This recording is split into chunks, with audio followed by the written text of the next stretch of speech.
Good morning, guys. Okay, it's Friday. Yay! You're going to have the whole weekend to recover and all this work because I'm sure you got work from other schools coming into. I know this can be overwhelming for you because you're not used to working from home.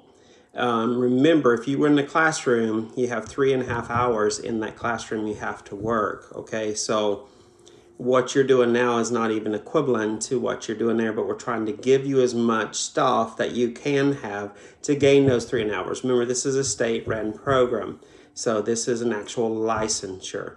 So we can't just give you 20 minutes of work to do every day. We have to try to fill that void in order for you to get the 3.5 hours that you need to graduate with, okay? So guys, just take remembrance in this, okay? Remember, you're in a real cosmetology program. This is not just a typical high school class, okay? So just remember, you're looking at a state licensure. We have to go by state law. State law requires you to do the hours in order to sit for your state board exam and to complete the task at hand. So maybe a lot of work for some of you. Some of you, it may be a little work. It may be overwhelming. What I'm telling you, do what you can do, okay? Do what you can do. Don't overwhelm yourself. Don't stress yourself out. But try to get some stuff accomplished so you can get some hours to go towards that state licensure. If you're stressed out, take a break.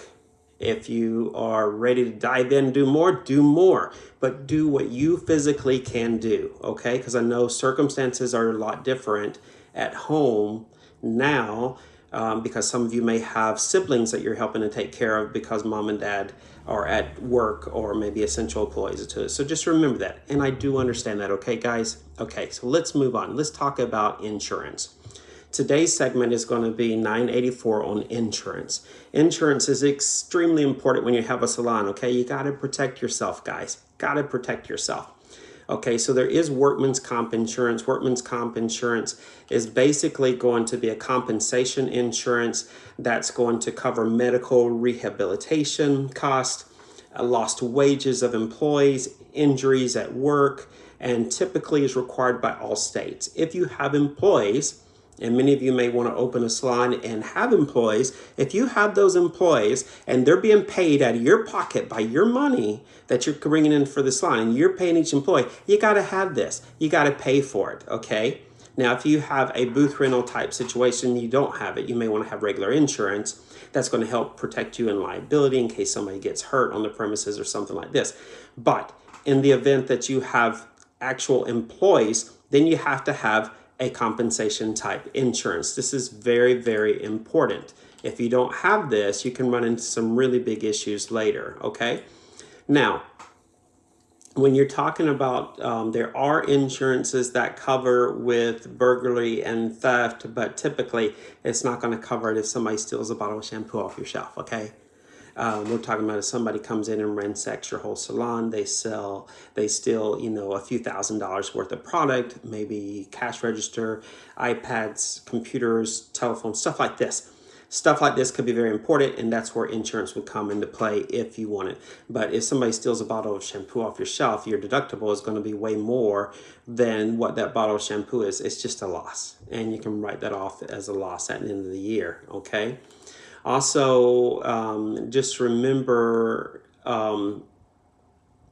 that don't overstep your boundaries when we're talking about insurance too, as diagnosing clients. We are not diagnosticians, okay, or diagnosticians, okay? So anything that we see, if it's head lice or ringworm, you want to let the client know.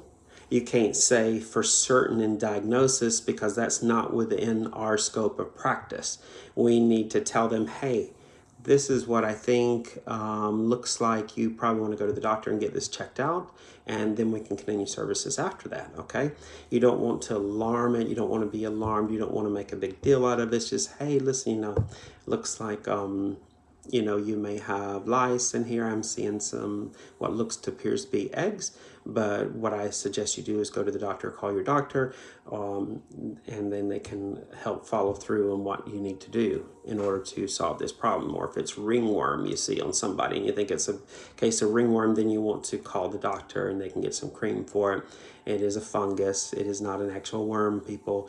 It's just a fungus, and this can go away after that. Then you can go ahead at that point and continue services once this has been taken care of, because it is contagious. So you don't want to spread it to other clients and then it come back to your salon. Okay, so don't overstep your practice, because if you're diagnosing people and you get the wrong diagnosis and you are not, that's within outside your scope of practice, they can sue you. They can sue you for that because that's malpractice. Okay, so just remember that. Now, also, you want to have insurance for liability insurance that covers anybody that gets hurt on the premises. This is very important so that if you have somebody fall down your steps or whatever, they can cover you and your insurance will pay out and they don't sue you for, say, personally, okay? Because a lot of people think just because you have a business you're rich, and they think they get suit happy. Most people that have businesses typically are not rich and they're poor because they have to pour their money into the business to get it to go, okay? We do have business laws that fall within the communities.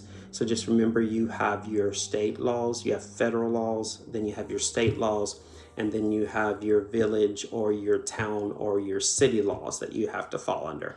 All of those could be different and you have to know them. You cannot claim ignorance not to follow the law, okay? You can't say, well, I didn't know that. And they're like, well, it's online. You could have read it, okay?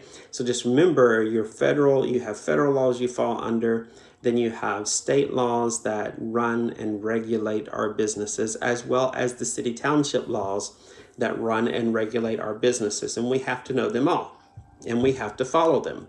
And some of them are very strict, and from state to state to state, it's very strict, and you need to make sure that you are following all that, okay? Very, very important that you comply with those laws, you know them, and you put them to the test, okay? So also then under our federal and our state and our local government, we also have federal laws that covers like Social Security, OSHA being anything that's, remember, anytime you see the word OSHA, just think of safety. And you typically always get those questions right then if you're looking for safety, because OSHA is trying to create a safe work environment. If you're talking about EPA, you're always talking about chemical. So chemicals always, they're the ones who approve different types of chemicals that we can use and how we can dispose of them. And then you have unemployment compensation, which is typically what we're seeing a rise of right now going through this time that we're going through with COVID-19. So you're having a huge rise of unemployment because there's a lot of non-essential employees, or you have businesses that had to cut back because they don't bring in the orders that they did because people aren't spending the money like they did before. So unemployment compensation insurance is another thing that we have to have, and all that falls under our federal, state, and local governments, okay? Typically federal and state, though. And then just remember, too, there are certain accommodations that have to fall into renovations and stuff like this. So that's also very important, okay? And that falls under your state guidelines or your township. So like I have a spa and a salon, that my spa and salon is in a Victorian home.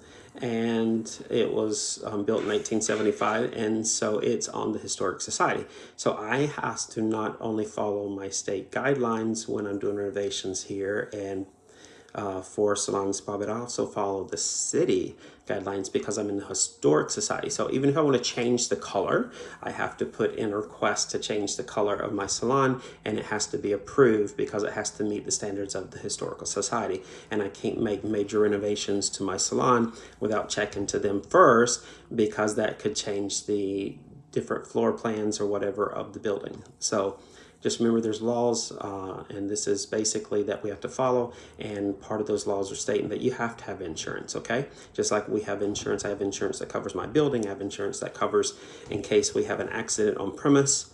I do not have unemployment insurance because I don't have any employees, okay? Because we're booth rental, so everybody's a self-contracted here. They do their own monies and stuff like this. Okay, so guys, have a great day. Miss you a lot. And if I don't hear from you, have a wonderful weekend. Make sure to sign into those videos. One is at 1 o'clock, the other is at 3 o'clock. And those videos are going to be really great. They look really good. I'm excited to see them myself. And if you watch those videos, they are professional licensed people on wall that's teaching you how to fade and so forth. And like these can get you some more hours for your class time. Okay, guys, thanks so much. We'll see you later. And if I don't hear from you, have a wonderful weekend. Get out there and get some sun. We're supposed to have some wonderful days now. Get outside, get some sun, get some vitamin D, make yourself feel better. Okay. All right, guys, take care.